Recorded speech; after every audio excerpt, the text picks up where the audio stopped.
कल्याण डोंबिवली परिसरात प्रेमाच्या नावाखाली लाखोंची फसवणूक करणाऱ्या भामट्याचा धक्कादायक कारनामा उघडकीस आलाय.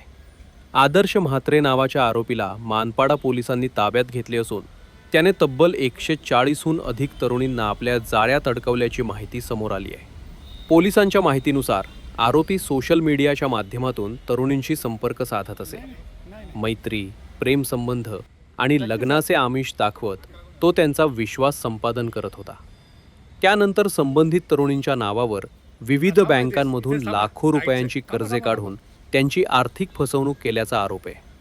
आतापर्यंत 11 महिलांनी अधिकृत तक्रार दाखल केली असून आणखी काही पीडित महिला पुढे येण्याची शक्यता आहे. विशेष म्हणजे फसवणुकीला बळी पडलेल्या अनेक महिला उच्च शिक्षित आणि प्रतिष्ठित पदांवर कार्यरत असल्याची माहिती तपासातून समोर आली आहे. यापूर्वी नवी मुंबई पोलिसांनी अटक केलेल्या आदर्श म्हात्रेला आता मानपाडा पोलिसांनीही ताब्यात घेतले असून या संपूर्ण रॅकेटचा सखोल तपास सुरू आहे.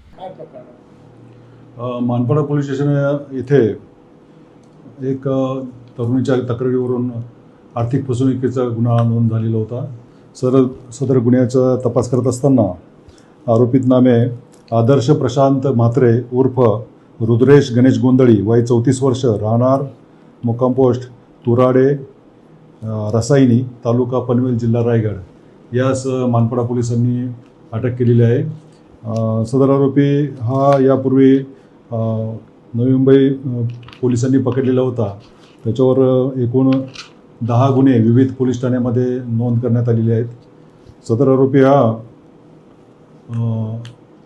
मॅट्रिमोनियल साईटवरून तरुणींशी संपर्क साधतो आणि त्या माध्यमातून त्यांच्याशी मैत्री करून त्यांच्याच मोबाईलवर प्री ॲप्रुव्हल लोन मंजूर करून घेऊन सदर रक्कम स्वतःकडे वळवून घेतो आणि अशा प्रकारे तो आर्थिक फसवणूक करत आहे.